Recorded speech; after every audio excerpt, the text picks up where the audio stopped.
Hello, Bodie Show listeners. The season is coming. You don't want to get caught with your lines out of whack. Don't worry. Hefe's homegrown hemp has got your back. Look no further. We will help you get first in line at the boat ramp because you won't be diddling with your lines. Give your boat a slick fit with lines from Hefe's homegrown hemp. It's so thick you only have to wrap it once. Never again use crappy inferior dock lines. Trust Hefe's if you want no hassle while docking your baby this summer. Hefe's lines get the job done because they're stiff and scratchy like your mother-in-law. That was the whistle clap. Yo ho ho, it's time for the Bodie Show. Living on the water is the only life we know. Yo ho ho ho, it's time for the Bodie Show. Hello, Stephanie. Hello, Jeff. Welcome, everybody, listeners, to the Bodie Show. We don't even have to talk about where we are because you're in the same old North Country and I'm in the same old Philadelphia. So true. Right. So we are going to talk about anything Bodie from your week. Or even what you had hoped to be Bodie today that wasn't. Oh, right. Yeah. It's warming up here. We went through a cold snap. There's snow all over the ground. And I had a moment this morning when I saw all the beautiful sunshine thinking, I could go over and record the Bodie Show from the houseboat in the driveway. But then I was just not motivated to go out in the 30-degree weather. So no. Instead, I am, as usual, looking out at the snow and the roof of the houseboat in the driveway. Got it. Yeah. So Stephanie's houseboat is a River Queen, a steel hull with an aftermarket, let's call it aftermarket, house. That's a safe description, yep. House on top. And currently it's up on boat stands, which are these big triangle-y, standy things that can hold all kinds of weight. And it's up on those in the driveway next to Stephanie's boat barn, right? Yes. Yeah. Yeah. We've had a picture up on the socials of it before, and we'll forget to put another one up this time. No, actually, I think I did a lot better this time putting stuff up on the socials. You did. Right. You did a great. And there's a picture of just the bottom of it. Like there's a picture of the hull because you and I were trying to take pictures in front of it. Yeah. I'll throw up. That doesn't sound very good. I will post. I'll post a picture of it I took. We're running out of selfies also to post. I know. That means we have to be in the same place at some point. We got to get together. I think we need to start off with some corrections from past shows. Okay. It was pointed out that Bruce Hornsby did not sing or perform or write In Your Eyes, which we brought up in the context of front-loading our affection for the Float A people and stalking them and then standing outside their factory, their floaty factory or their floaty warehouse, holding a boombox over their heads, which is a scene from Say Anything where John Cusack holds a boombox over his head, playing In Your Eyes by not Bruce Hornsby, but by Peter Gabriel. So this is the corrections segment of the show. It's very nice, you know? Like, it's good to be humble, admit when you're wrong, when your listeners are, texting you in the middle of the night. Truly. Mm-hmm. Yeah, it was a midnight text from Rob, our one of our listeners. And Peter Gabriel, excellent artist, sings In Your Eyes. So everybody go hit that. If you are a child of the 80s, like many of us are, but not all of us because we may have a younger demographic liaison with us today. We have all enjoyed Peter Gabriel in the past, also Bruce Hornsby. I also did some background research, Steph, about alligator mating. Because I said in the last show that we would look up like why you can't go in the water, why you can or can't go in the water. I was taking the position that if the alligators are mating, they're not going to mess with you because they're busy getting it on. And you were not really down with that. You were like, I don't think so. I think if they're mating, you don't want to be anywhere near them. Exactly. I think mating in general implies unpredictable behavior. Oh, really? I mean, I feel like that's a given. For all species, not just the alligator species. Okay. All right. Well, unpredictable can be bad when it comes to alligators. Yes. Okay. So if mating induces unpredictable behavior and alligators are mating, you don't want alligators being unpredictable because they have a business and they got a lot of teeth. So, yeah. But I will say in your defense, yeah, that I made this point to somebody before they had listened to the show, and they took your side. Oh, interesting. Independent of my. Okay. Well, all I said was that you and I had disagreed about it, and I didn't think I would have to say anymore because obviously I have the right position and you have the wrong position. But immediately this person was like, "Well, I don't know. I mean, it could be that it's safer because they're busy." Yeah. And I traitor. But anyway. Okay. So Fine when you did your research. you can take the stink out of your voice. Heavy air quotes. This courtship, eggs, and incubation for alligators. The courtship process for Florida's more than 1 million alligators begins in April, with actual mating beginning in May and June. So you were in Florida, like at the leading edge of the courtship process. Female gators will build nests from soil, vegetation, and debris during this time, then deposit 32 to 46 eggs. After 63 to 68 days of incubation, the eggs hatch from mid-August through early September. I didn't know any of this stuff. The increased alligator activity in these months can lead to more frequent run-ins with humans. And here is the crux of the issue. Can I guess what it is? Alligators are territorial and often are on the move when the water is low. They prefer freshwater lakes, slow-moving rivers, and brackish water habitats. So basically, they're just moving around more because they're trying to cruise for their mate and or build a nest. And that increased activity means that you might run into them, and that might result in a alligator like grabbing your leg and hauling you in the water. I think I also heard that they were defending their territory more. Okay, I'll go with that. So, if you're listening in Florida or plan on visiting Florida, how to stay safe during alligator mating season? Swim during daylight hours and within posted swimming areas only. Closely supervise children playing in or near water. Use extra caution in the morning and evening hours in shallow water. Pets should not be allowed to swim or play in the water containing alligators. Don't splash at the water's edge because that might look like prey. I think there is some truth. You're like winning on all angles here. So alligators are cruising around and being territorial at a higher level during alligator mating season. So that means that you could run into one and that could turn out poorly for you. Also, there's a lot about staying away from shallow water here. And during last week's show, you pointed out that people were coming into the dock bar you were at and they had been swimming. And you said, well, it's because they were out where it's deep. The alligators don't mate out there. And maybe I was like right, even though I was totally making it up. I think you were using your intuition. Oh, well, that's a nice way to look at it. Yeah, your scientific, you've been around wildlife and considering the habitats and breeding patterns of wildlife for most of your adult life. Agree that like it does sound harder to mate in the middle of deep water. I feel like, I mean, I don't know. You're giving me a lot of credit, which I appreciate, but it also could just be you'd need a life jacket. So you'd need a life jacket or like something, right?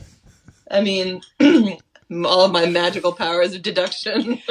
Well, I'm really psyched about this because you're like considering how the alligator mating happens and what's going to make it like comfortable for them and more or less effective for them. And if you're in deep water, yeah, I don't know. I hadn't really thought about mating in the shallows or mating in the deep water before. Who in the world has? Like, this is a deep dive or, an exit ramp that we're on right now, but I do feel like it's been informative. This is not an exit ramp. This is a cul-de-sac that we're stuck in, and we're driving around in a circle. Yet again about alligator mating. I'm going to get us unstuck. Okay, moving on. Bodhi, news, my friend. I don't have any, so I hope you do. All right, I have some. I went and did some looking around for a topic that I think is really exciting. So some may remember that Pete Davidson and Colin Jost, two Saturday Night Live performers, about 3-4 years ago, bought a decommissioned Staten Island ferry. Did not know that. Do you know who Pete Davidson and Colin Jost are? I do not know who they are. So far, I've got 0 points on this story, but that's okay. All right. So Pete Davidson, character actor on Saturday Night Live and on other shows. Colin Jost, writer and host of Weekend Update on Saturday Night Live. And they're both from Staten Island. And they bought a ferry that had been decommissioned. They joked about it as being when they were high. Thought it was a great idea and bought this. Knowing boat people and having made some just impulsive boat purchase decisions in the past, could easily believe that they would buy this while they were completely sober and straight. However, they bought it. They didn't really know what to do with it. And there's an article out that says they're working with a high-powered architect to keep their dream afloat of transforming the decommissioned Staten Island Ferry into an entertainment destination.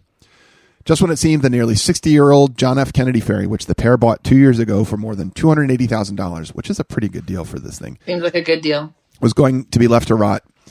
Curbed reported Davidson and Jost have hired Ron Castellano to help rehabilitate the vessel. It's going to have a lot of things. 6 bars, 2 venues operated separately or combined. Outdoor event space, 2 restaurants, 24 hotel rooms, said Castellano, who developed the Garfield at 142 Henry Street in Brooklyn Heights and the 9 Orchard Hotel, which is off Canal Street. Yeah. Are they curious? What's that? I'm just wondering if they're giving us money because we're mentioning them on the Bodie Show. No. Oh, and you go on. No. So, big bucks venture for a floating nightclub seemed to have turned into an unfunny eyesore with pieces falling off of it just in the last month, the Post reported. But the project has a budget of $34 million and a floor plan of 65,000 square feet. And the aesthetics will be taken back. Oh, you're going to like this. Taken back to 1965 when the vessel was built. So they're going to go all like mid-century modern on it. So what do you think? What do you think of this? This is great news. I'm so glad that it's happening. And also, let's go right now and help them. Yeah. Yeah, we could go lend a hand. I mean, we built Sinky the dock. We did a lot of demo on your houseboat. We did some demo and some rebuild. Yeah, we've got skills. I put some boards on my dock last year.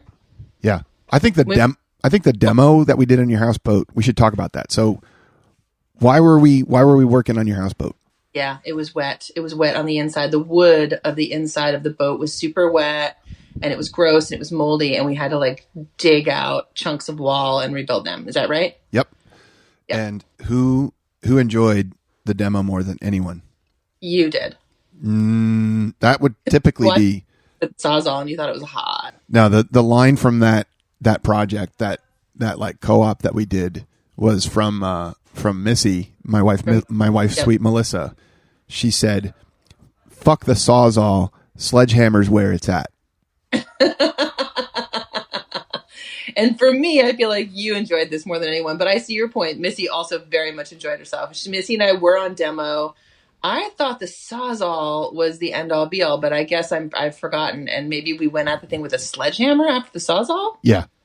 Oh yeah. Well, feisty. Yeah. Well, of course I'm going to love the demo. Like that's like a stereotypical boys like demo smashing stuff. Right. And my fond memory of that day when you were, cutting the walls with the Sawzall, and then Missy got in there with the sledgehammer and started knocking studs out, was the conversion experience that both of you had. Because you had started out like, I don't know if I want to do this. Yes, that's right. Which is actually how both you and Missy approach most things that you then discover to be amazing and you're so into. Okay. That was a begrudging agreement, but I'll take it. So that was good. So anyway, like you said, or like we said, like we could totally help them out. We could. I feel like we could be useful. I mean, or we could just bring snacks. I don't know. They're basically, there's mission-driven work in the world, and to me, this sounds like they're on top of it. I'm into it. I'm looking for, there's plenty of mission-driven work that we both do in the rest of our lives. I'm looking for less mission-driven work and more like completely nonsensical work. Well, this is both, I think. Yeah. This is our Bodie Show mission. Oh, there is a category of mission tied to the Bodie Show. We don't need to be saving the world all the time. We can also just be saving the shit we want to save, which is like, old ferry. Old ferries, we want to save those. All right. We do. Well, that's pretty cool. That's pretty cool news that Mr. Castellano, the architect, is going after this thing, and they got a budget and a plan. It's amazing. I wonder if I go to Brooklyn, I'm going to go try to find it. We'll use that as a segue. That's a big part of our mission for our upcoming trip to Brooklyn. Yeah, we should write that in. Did it say that it's being renovated in Brooklyn, or just that the architect's from there? I missed that. Let me go back. The architect did a bunch of projects in Brooklyn. Jesus! The plan is for the boat to go between Miami and New York City. Oh yes, even better. And it was auctioned off in 22. I'm so down. This article doesn't say where it is, which is probably because I don't want people like us showing up with snacks and watching or whatever we would do. But it'd be easy enough to find. We'll find it. Yeah. So we're planning some satellite broadcasts. And if any of our listeners would be interested in hosting us, we're looking to go some cool boaty places, waterfront places, maritime museums, waterfront nonprofits, what have you. And we've got a few things. We've got a few things in play right now, which may or may not come together. So I'm not going to talk about exactly what, but there's a couple options in Brooklyn, and now a third with the Staten Island Ferry that these guys are working on. I think we should at least go find it and do an observational discussion of it while we're standing there looking at it, probably through a fence. Probably through a fence, yeah. Unless anybody knows Pete Davidson or Colin Jost or their people or this architect, Mr. Castellano. Yeah. And we'd love to promote it on our podcast, promote the project to our dozens of listeners. I shouldn't be self-deprecating. There's like 100 people a week listening to this, which is pretty cool. Don't you think? I do. It's delightful. I think that I love the fact that we had an invitation from a listener saying you should come and do a podcast from here. So yeah, keep it up. Yeah, we're going to do some of that. We're definitely going to go somewhere in Brooklyn, and we'll find this ferry when we're in New York City. The other options are also another one's in New York, Western New York, which I won't go into specifics, but anybody that's listening from anywhere, really anywhere, would love to do a satellite. Make this fun and outward facing. And so reach out. So, and easiest way to get in touch with us is on Instagram. There's also there's a website, theboatyshow.com. And I think there's a contact form or a contact email on that as well if you want to reach out. So please do. I just want to describe to everybody what's going on with you right now. You are wearing sunglasses and you have river hair don't care, boat hair don't care. Not just river hair, but it's boat hair don't care. Would you actually describe to me what boat hair is? Well, I think because frankly, if I describe what I'm seeing right now, I might offend you. I FaceTimed with somebody else this morning, and they said, "What did you do to your hair?"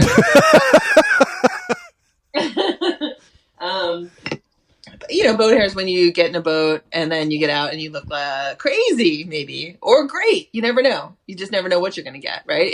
It's hair plus boat equals question mark. That's the equation for it. That's just... Wait. We get to have a younger demographic liaison segment right now. What? Is Ready? it time?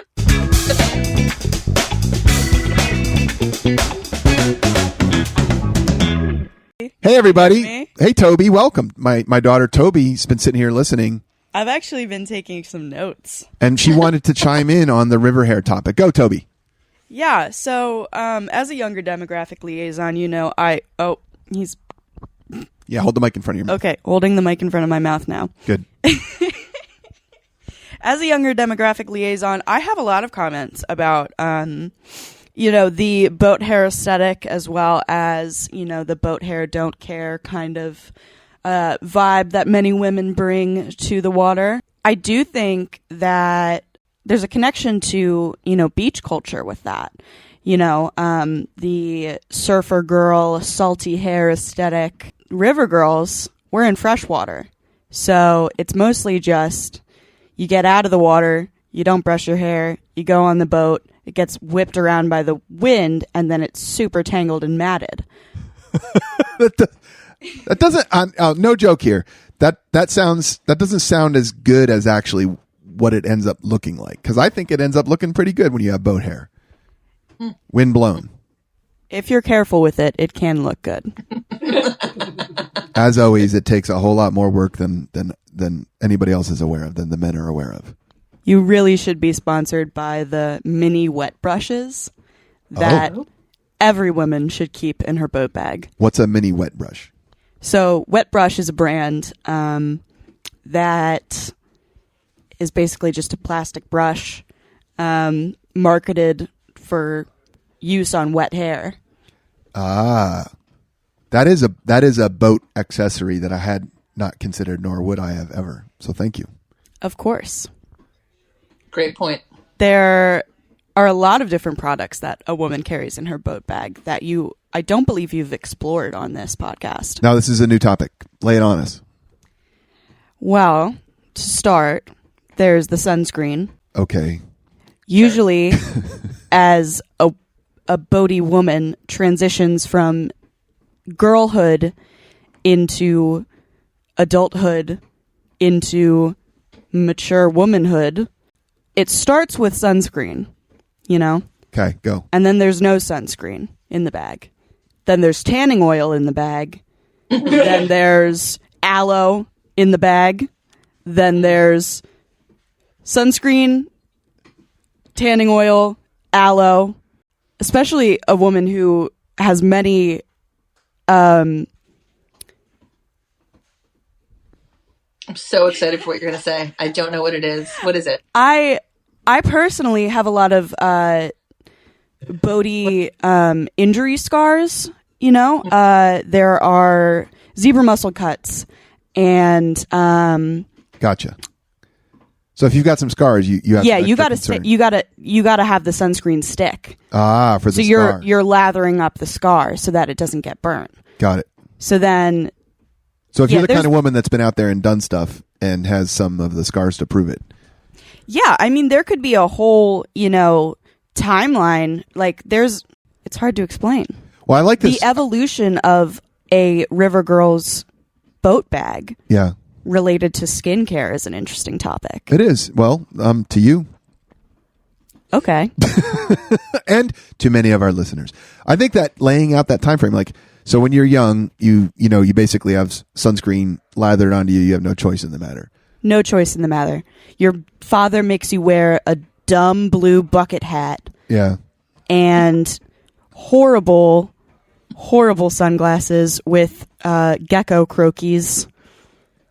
And then These things happen. Are these the scars that you're putting sunscreen on, Toby? it's very possible that the scars are metaphorical. Yeah. So then when you actually have some choice in the matter, you head out on your own, no sunscreen. No sunscreen. And then you get fried a few times, and then you have aloe. You get fried a few times, then you have aloe. But you realize that every time you get fried, you get tan. So then you want more of that. And So then you want more of the frying. And that's when the tanning oil comes in. okay. And then you get to a certain point and you're like, wait a minute. I don't want to look like an alligator in Florida during mating season. And so I'd better start doing what? Sunscreen on the face. Just the face. Okay. Just the face. Because the wrinkles. You don't want wrinkles on your face. Right. And I find that sunburn is most painful on the face. And then, but now you're mixing sunscreen on the face, tanning oil everywhere else, aloe after the tanning oil fries your skin. And if you've got some life experience under your belt that's resulted in some scars, zebra muscles, whatever, bumping off of stuff. And then you need the sunscreen stick for the scars. And then where do you end up? So you go from sunscreen stick for the scars to sunscreen all over, finally. And you have cycled back to that, beginning stage of your life when you were lathered in sunscreen, except this time it is of your own free will, which is interesting. There's a lot going on and being unpacked here about agency and free will and self-determination when it comes to what's in a Bodhi girl's boat bag. A Bodhi woman. There we go. A Bodhi woman's boat bag. And that blue bucket hat, are you pulling that back out and putting it on? No, but I still have it. Oh. All right. Thank you very much, Toby, for the Bodhi girl timeline, Bodhi girl coming of age, boat bag story. And we really Of appreciate course. it. I'd like to give a special shout out to Stephanie's sunglasses collection and Sunbum sunscreen. All right. Thank you. Goodbye.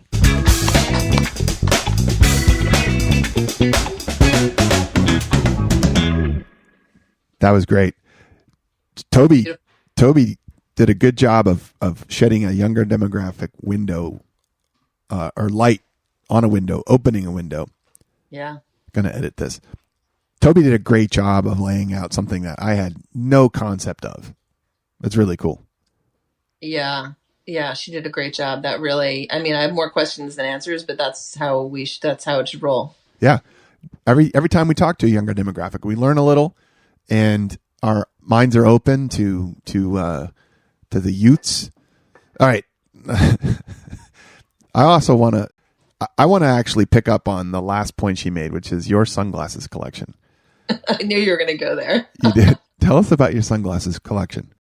I've got a basket on my stairs, and it's full of sunglasses because I'm not the kind of person that can be trusted to hold on to things, in this case, sunglasses, but sometimes other things, in a reliable way.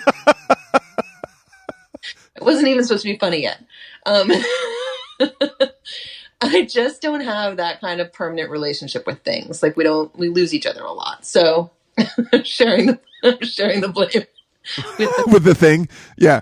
Sometimes the thing loses you. Sometimes the sunglasses are like, where did I put my Stephanie? Right, exactly. So, okay. So what that translates into is like I only have cheap sunglasses, and which means I can have a lot of them unless somebody in my life decides to give me a pair of sunglasses that are actually worth something, which has happened. But then I lost those two. So basically, they lost you. Or they lost me. It's just having like a pool to pull from whenever you need something. You know, it's just like people who have a cup on their desk, tons of pencils and pens and stuff, whatever.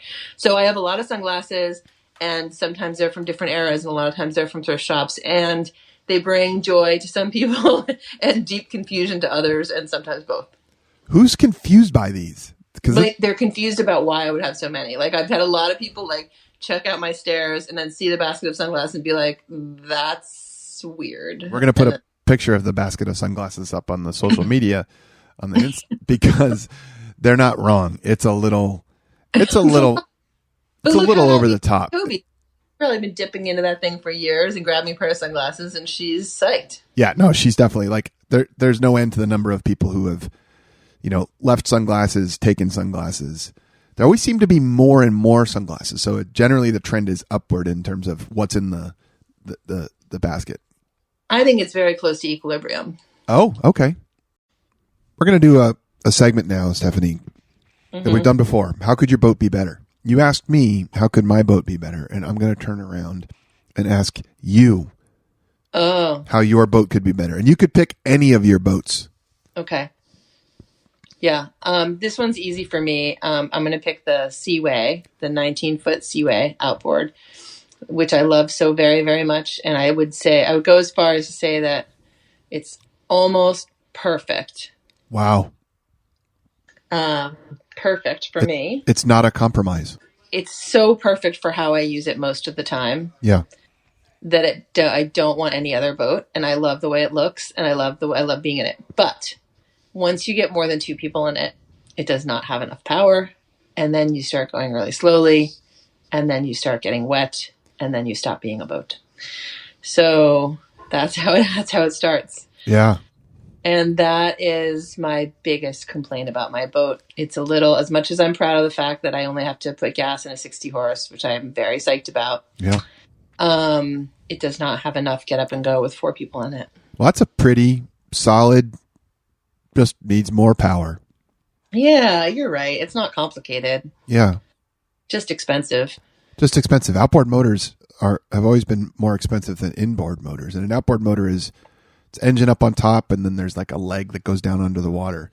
And they're all based on miniaturization and specialized engineering, which means that they just cost more, right? Anytime you have something and you make millions of copies of it, it costs less. And like inboard motors are based on car engines. Millions. Oh, they don't have to be as compact? No, it's just like they can be bigger. They can take up more space. And they're based on a car engine. And then an outboard motor is based on like, this has been specifically made to be an outboard motor. And there aren't as many of them made, so it just costs more to make. There you go. So they're expensive. I don't want another one because I don't want to pay for it. But for sure, that's what my boat could do better is just some get up and go with a bunch of people in it. Because sometimes it's cool if you want to take 4 people and just cruise really slowly and not go very far. And other times you need to get the hell home from the beach. So yeah, we have still an 18-foot Eastern, which is a similar hull. It's got round bilges, though it's down east. We talked about that on a previous show. And it's a pretty awesome boat. again, doesn't go super fast, not meant to. Slides through the water, knifes through the water. And when we got it, it had a 50 on it. And I too was proud that I had a 18-foot center console and I could cart my family around in it, and it was comfortable to ride, and it only had 50 horsepower, and it was good on gas. And then our kids got bigger, we got a dog, and we needed to get home from the beach, so we put a 90 on it, which was a big change. And it's more power really than that hull needs for the most part, except it makes it just better all around. So, I mean, when you got a lot of people in it, it does the same thing as when it doesn't. yeah, exactly. It's better all around. More people. It's not that it goes that much faster, even, or you don't want to go that much faster in it, because this boat, it's called the Red Dog. We have two Easterns. Green Dog, it's 24-foot center console, and best boat ever, best riding boat ever. And the Green Dog, and that boat is a little sketchy sometimes. You mean 18 foot. Yeah, the Green Dog. The Green Dog. No, the Red Dog is the sketchy one, isn't it? Oh wait, yeah, no, I'm sorry. Green Dog is the best boat ever. Which boat is this? It's really good. Which boat is this? It's a great story too. Yeah, We're not going to go into that. No. That'll be the story we don't tell on the podcast. Yeah. Not yet, anyway. No, not yet. So the Red Dog is the sketchy Eastern. It's only sketchy if you drive it fast and try and tow water skiers, because it's not meant to do either of those things. And it'll snap roll if you're going too fast, and you've experienced that. You were towing one of our friends, Chris, who's a really, really good water skier, and he got way, way out on a slalom ski and was pulling hard on the back of the boat. And all of a sudden, what did it do? It felt like it was about to flip over. I was driving, and all of a sudden it just took off, like in a sideways direction, like flipped on its side. It felt like, and I went back to neutral, and it stayed upright, but it didn't feel like it was gonna end well at all. Yeah, it was very exciting. Yeah, you can drive a boat like nobody's business. So it ended well. So your boat could be better if it had probably 25 more, or let's call it. What'd you put it? 75 on there? No, because it's got a 60 now, so maybe I would put a 90 on it. I mean, they're both 19s, yours and mine. Yeah. So I mean, whatever. I'm not going to do any of these things, but that is how it could be better. And honestly, besides that, somebody needs to invent better boat chairs, because I mean, that's a whole other topic for the Boaty Show. But the boat chairs that I have are just always falling apart in a way they shouldn't. But I don't really have any complaints about that. Everything's good. Have a great time, love it, but she's a little slow when you got a few people. Yeah, I think a 90 on there with a 4-blade propeller, which is what we put on our 90 on the 18-foot Eastern, which is again similar hull. A 4-blade propeller gives you more low end torque. So this is a lot.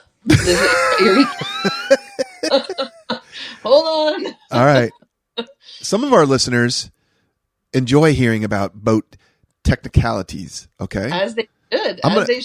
We had a whole friggin' segment on like boat woman skincare, so we're going to talk about friggin' propellers, okay? Yeah, geek it out. You usually give a cue before geeking out, but I like that you just threw right down into low grade torque. Let's go. I need to have maybe we'll get a sound effect for boat technicality time.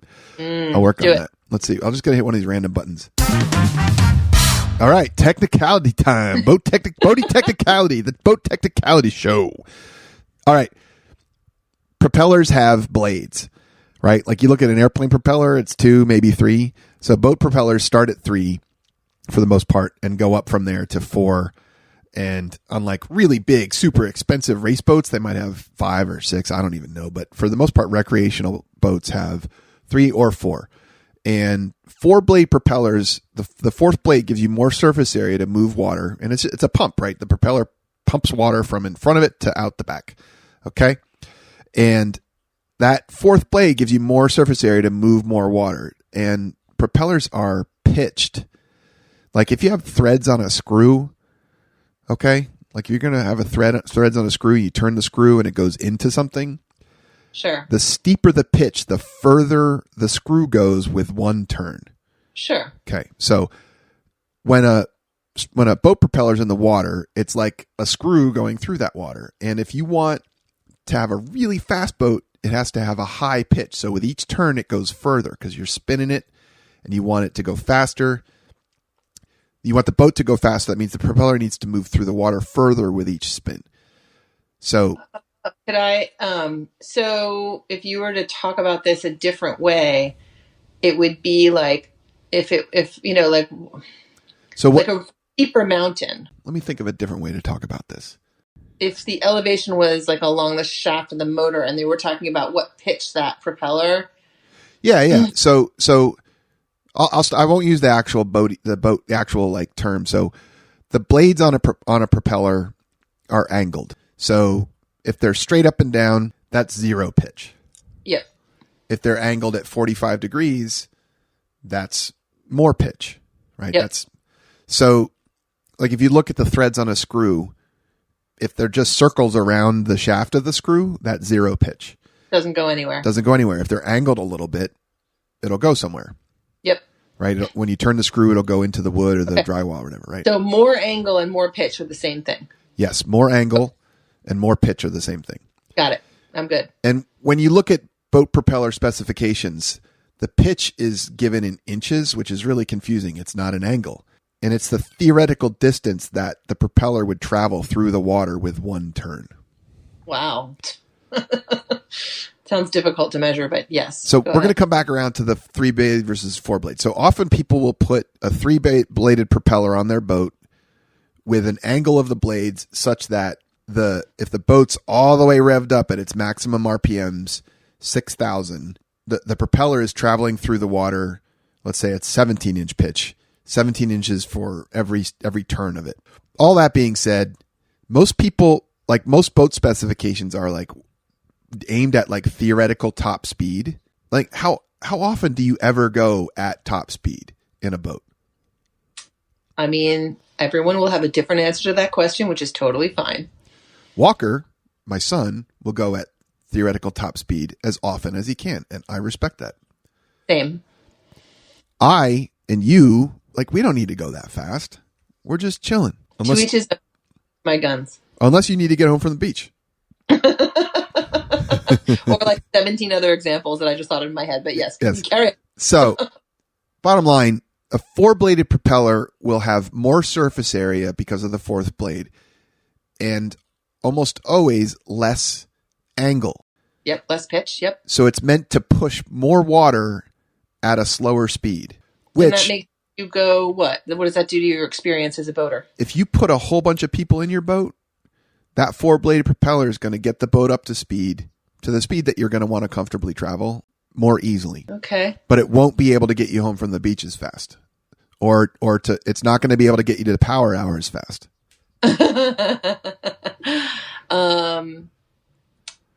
Okay. I don't understand, but that's okay. I will think about it for a while and then I will understand. But at least I know what you mean, which are two different things.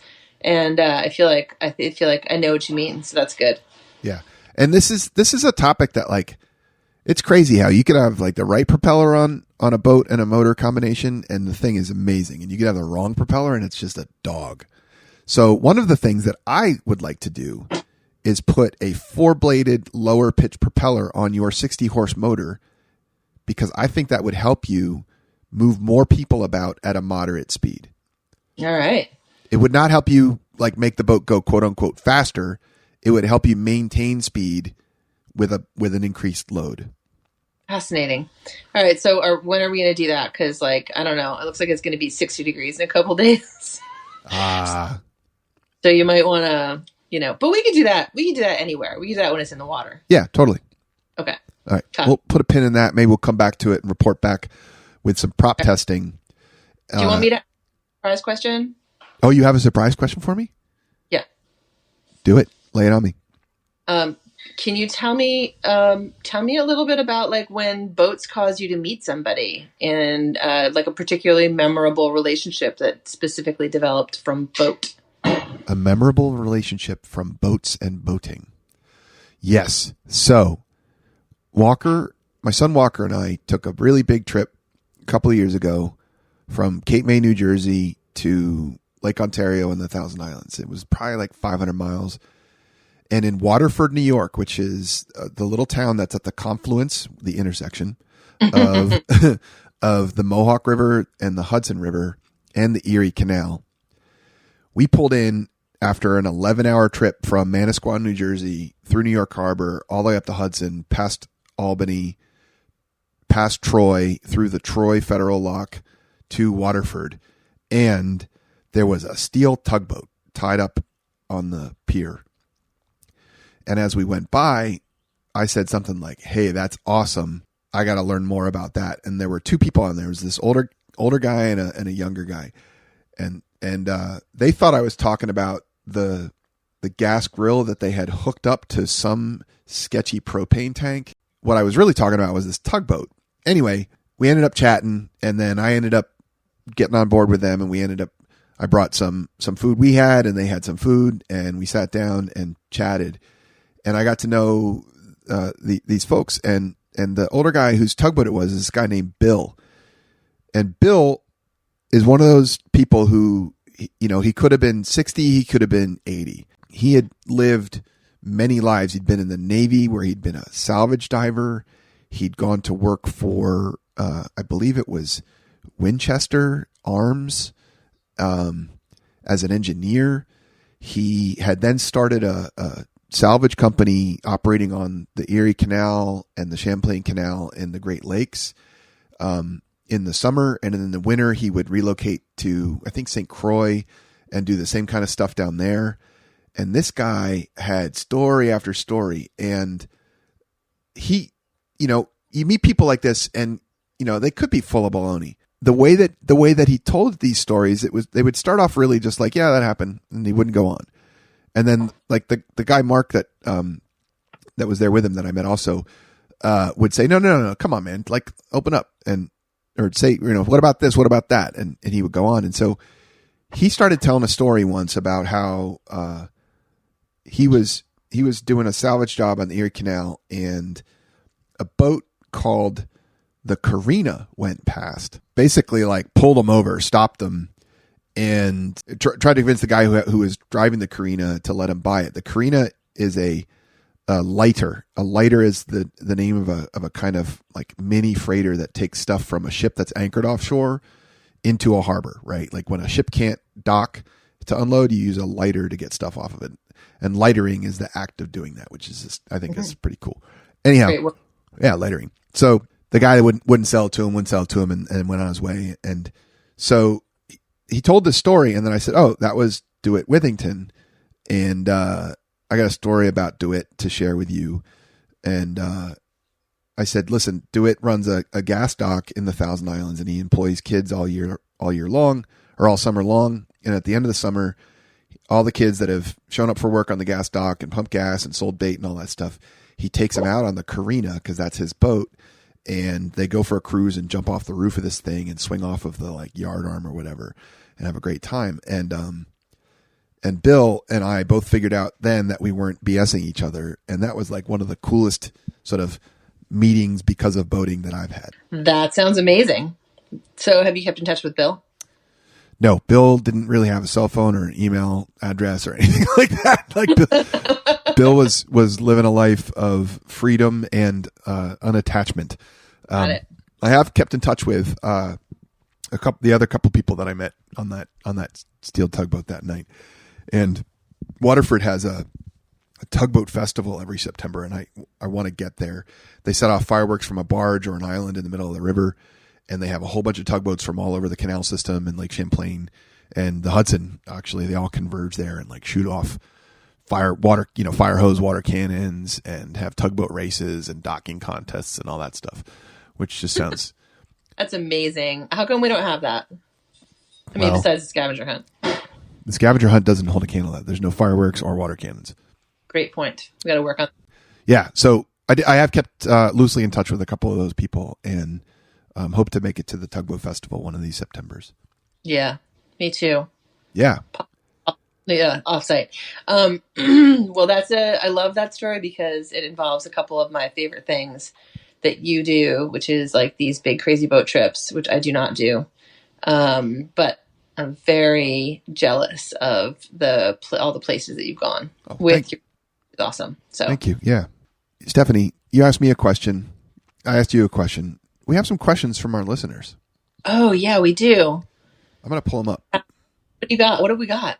So, listener questions from our friend Julia, our listener friend Julia. What's the 5th biggest island? Oof. This is more like a quiz show situation. I was not prepared for this. I hope you know.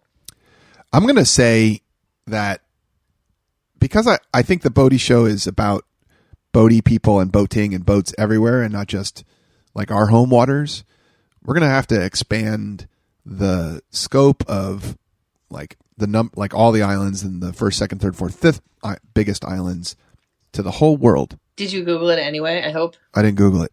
So I like where you're going though. I mean, I think, you know, we'll take the long view, the large view, if you will. I'm gonna call Australia the biggest island. That's first. Okay. Then what? Going down from what's another big one? I'm not sure I'm qualified for this. Japan? It's not big.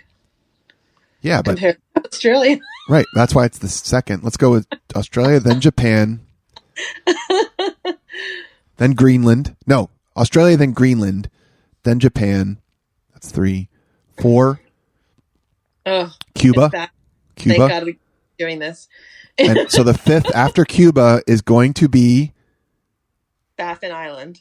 The 5th largest island on the earth is Canada's Baffin Island, an area of 507,000 square kilometers, just 350 kilometers away from Greenland at its closest point. You Googled that. Did. Yeah. I don't know Counting backwards on the world's islands was stressing me out. So All right. You were doing a job. I was trying to answer the question without going to the Google. I know. But it was stressing you out. But it was stressing you out. I don't want you to be stressed out. Thank you. I appreciate that. It's impossible to prevent at some points. Baffin Island, everybody. So, another listener question here. What do we got? We got, why do people, from Rob Hohen, why do people call them tin boats even when they're actually aluminum? I have another question. Did we call them tin boats? Probably, right? When we were talking about the boat of the week from last week. Yeah. And I'll often talk about like a little aluminum boat as a tin boat. A tin boat, yeah. Okay, so why? I don't know. You tell me. I mean, why do they call them? Why do they call them tin cans instead of aluminum cans? Right. So maybe they at one point. Oh, didn't he send us the answer? At one point, they used to be tin. Yeah. So. Oh, isn't tin more expensive than aluminum now? Well, tin's more illegal than aluminum. Fair point. Because it's a mix of lead and other metals, and so tin boats. Tin cans. I don't know that boats were ever made out of a mix of lead and other metals, like old school tin. When people made their like the cans that they'd eat some soup out of a mix of lead and aluminum, and that didn't work out so well developmentally for them. Yeah. I don't know why. I don't think boats were ever made out of tin. I think they've always been made out of aluminum or steel. And it sounds like we might be in for a correction next week, which is always exciting. Always exciting. Correction. Like we should get more stuff wrong so we have more corrections, because corrections are fun. Front loading inaccuracies now. Yeah, like wait. I mean, people call an aluminum can tin can, so it's the same shorthand. That's why, Rob. Also, he wants to know what's up with World War II duck boats. Do I have to Google that too? I don't know. No. Have you ever seen one? No. It's an amphibious truck boat thing. Oh. Well, it sounds like at least we know what's up with them. I mean, we know the things that they do, and we know what they were used for. Yeah. I know them because in Philadelphia there were duck boat tours for a long time where these World War II era truck boat mutant things would drive into the Delaware River at one part of the city, and then like they go along the water, and then they drive out and they tour all through the city, and all the people riding the duck boat would get a duck call. And I had friends who lived along the route of this thing who were driven mad by all of the like kazoo duck calls that people were tooting on as they went by. Bizarre. They had a really bad reputation, and they drive through historic Philadelphia, and then they'd go back and park and pick up the next people, and then they'd drive into the river and go amphibious down the Delaware River, and they'd drive out and go through Old City. And that was great, except for if you lived near the duck boat route, you had to listen to these things going by until one of them stalled out and got run over by a barge, and a couple people died. Oof. No more duck boats in Philadelphia. Wow. So that was pretty ugly. Well, I mean, I feel like you did a great job with that listener question. Thank you. And I did Google, or I looked up on Wikipedia, the DUKW, that's colloquially known as duck, six-wheel drive amphibious modification of the 2.5-ton truck used by the U.S. military during World War II and Korean War. They excelled at approaching and crossing beaches in amphibious warfare, and were intended to last long enough to meet the demands of combat. Surviving duck boats have found popularity as tourist craft in marine environments. Yeah. So I think that this wasn't just a Philly thing, but they went on from there. The questions were from Rob Hohen, right? From Round Island. That was Rob. Rob's got a lot of questions, and we thank him for them. Love it. And because he's from Round Island, he doesn't really know a lot, so he needs to ask a lot of questions. Nice. Just right in there. So our friend Matt Sullivan texted a whole bunch of questions. Let's go to that. Are we going to go through all of them? Because I remember one particularly was really good. What was it? I think it was was it your stupidest ever moment in a boat, and then like your most amazing hero moment in a boat? Yeah, exactly. How did he put it? His words were better than mine. Well, let's just go with the stupidest thing you ever did in a boat then. and like the one, there was like, what's the stupidest thing you've done? And then like, what's the most like, man, I'm amazing hero moment in a boat? You go answer this. Oh dear. I mean, there's a lot, but I think my favorite is when I jumped out of the boat right after I first got married. And like the boat, like I thought the gas tank was empty because it was hitting a piece of wood in the back of the Lyman. I was picking it up and I was like, no, it's got gas in it. But really it was just hitting the wood. And I was like, it has gas in it, and it stalled. And so clearly the boat doesn't work anymore. And I jumped out of the boat and tried to hold on to a line, like right out in front of TI Park in like the Bermuda Triangle spot. And it was in September, like late September. So I feel like that was definitely that's pretty dumb. Stupidest thing I've ever done. You had that urge, like your instinct was to jump out of the boat to save it from stalling. Like, let's not. I just it from the rocks because it was made of wood, and I'd never really had driven a wooden boat before, and I was like, anyway, in retrospect, that was pretty classic. Yeah. All right. What's the most heroic, or at least like, man, I'm amazing moment you've had in a boat? Well, I did race the worst storm I've ever seen on the river in my entire life home from the head of Grindstone. And I guess the fact that we made it, I was with a friend. It was in a separate boat, and we were both driving. And the waves were so bad that my lights went out. And like it was dark, and like both of our boats like almost didn't make it, but we did make it. So I'll call that hero. That's my answer. That's your hero moment. That's a good answer to that question. My dumbest thing was a couple of the times when I basically drove my family around in a hurricane. And what makes it dumb is I didn't do it just once. So departing into really, really gnarly conditions, when I didn't have to with my like young children aboard, that's the dumbest thing I've done. Curious, where were you going? Once we were returning from visiting a friend in Chippewa Bay, which is a big bay on the St. Lawrence River. Mm-hmm. Another time returning from, and you were with me, this wasn't family, but returning from Kingston, where we'd gone for dinner. Dinner had taken a long time, and we left basically into a storm, and we're like, oh, this will probably be fine. And whenever you're like, it'll probably be fine, that's when you should just be like, nope, not going to do it. I'm not proud of the decision making around that night either. Yeah, that's a whole story we could tell another time. I actually don't even want to talk about it. That was so sketchy. That was the most freaked out I've ever been on the water. Awful. Yeah, that was bad. My most heroic moment ever on a boat, I think safely navigating through a sudden bank of fog. Yeah.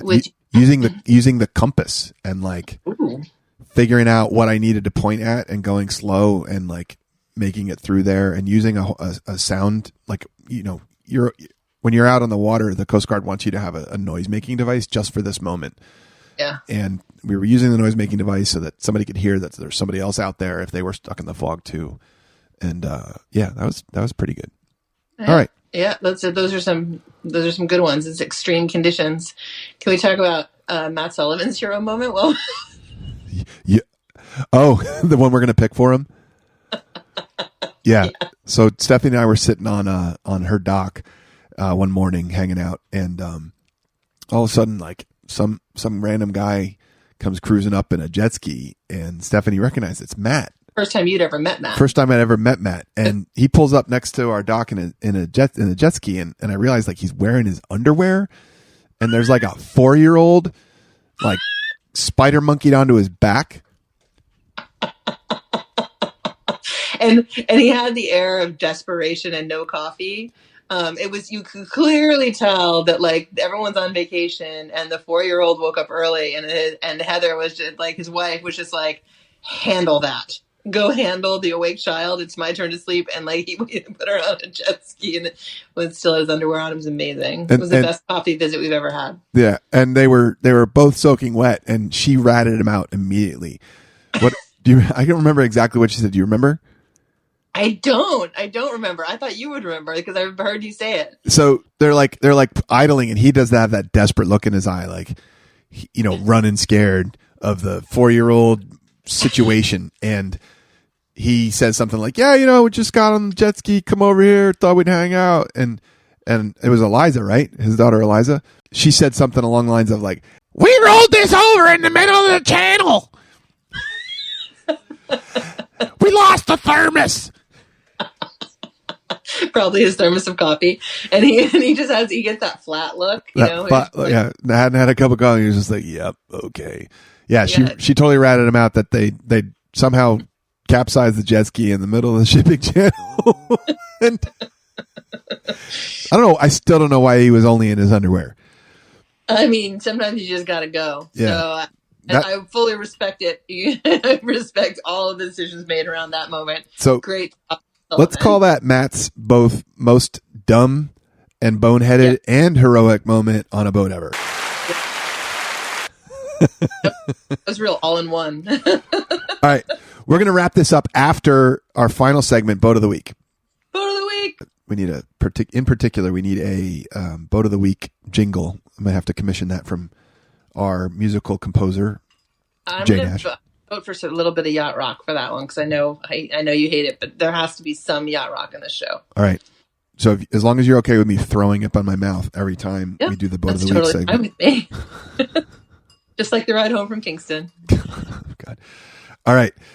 So first Boat of the Week is from a friend who will remain nameless. It is another classic blue interior whaler from Metten Marine. And we heard a bit about the Metten Marine whaler on a prior show. This looks like it's the 13-foot model. It's got the blue colored interior. It's all shiny. It's got nice wooden benches. And Stephanie, what do you think about this? I don't know. It's so fancy. I can't quite resolve my feelings. I love it so much. I'm terrified of touching it. All right, I'm gonna set you free from this because it's yet another classic Boston whaler. And you're still drooling and blah blah over the classic Boston whaler. I think these boats are fucking idiotic. What's a brainstem thing? I have a type. Yeah.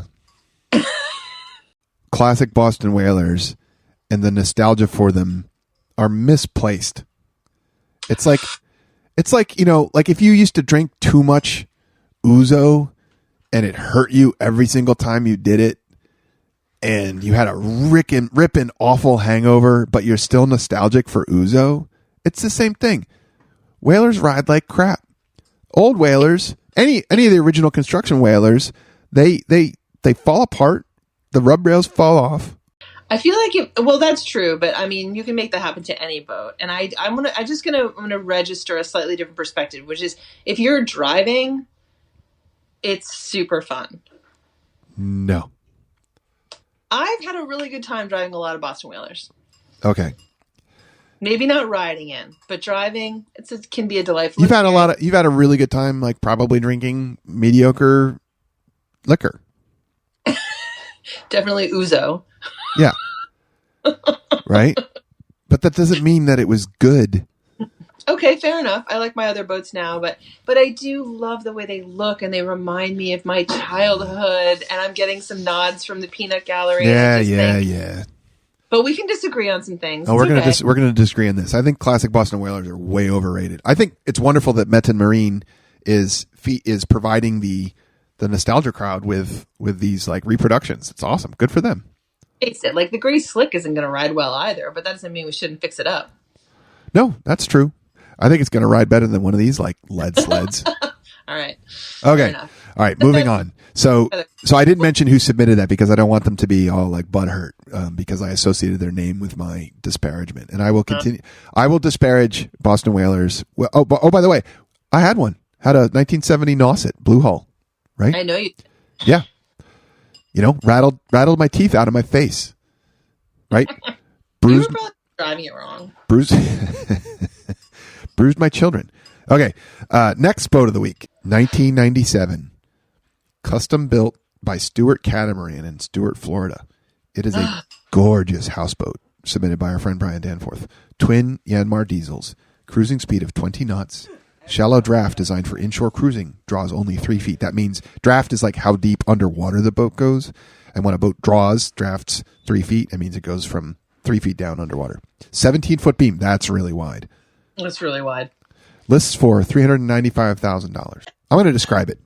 It's that like kind of cool beige, off-white color of like your school van thing. It looks like the Play School van, doesn't it? You know, those old plastic. Yeah. That like beige sort of off-white, like a filing cabinet, old office furniture. So it's got that sort of nostalgic color. I love it so much. I'm totally in love with this boat. I wish I could see the interior, but that would be dangerous because I would never leave.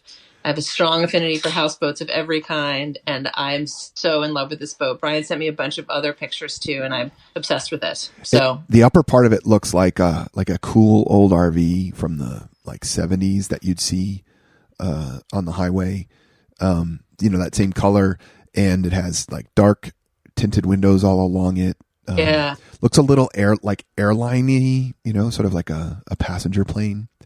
It's so amazing. And it's a pontoon, right? So it kind of goes fast. Yeah, catamaran. So it's got two hulls, one on either side of the superstructure, which means that those hulls will slip through the water more easily. And also provide a bunch of interior space down in them. And on the back of each of the catamaran hulls, there's a staircase that goes down to the water, and then a staircase that goes up the back to what looks like a glorious upper deck lounge area there's some shade over the front. I see the tops of some chairs in the pictures.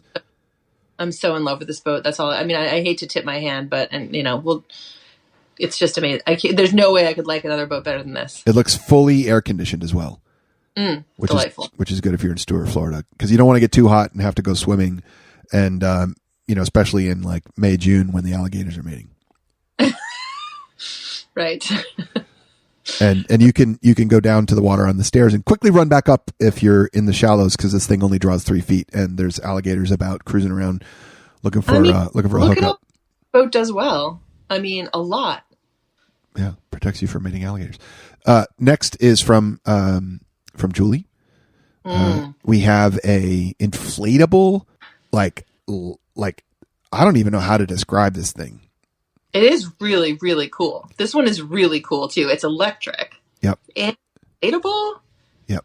So it's like a giant inflatable king size bed, maybe even bigger, with two inflatable arches on either side, and then a platform on top of those arches, all inflatable. And the platform on top is like a twin bed.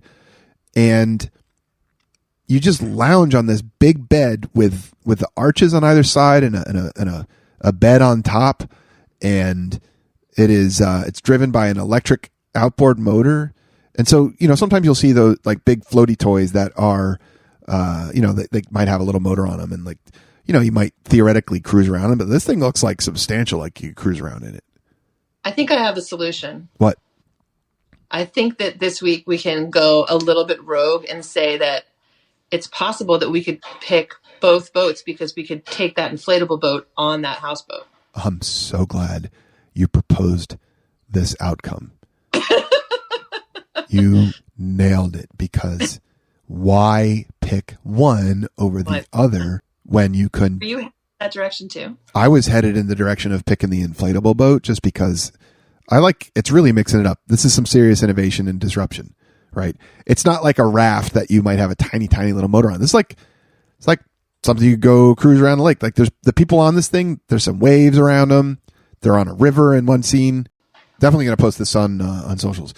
And because you can deflate it, you could haul it up the steps, away from the mating alligators and store it on that houseboat. So, Stephanie, yeah, they both win.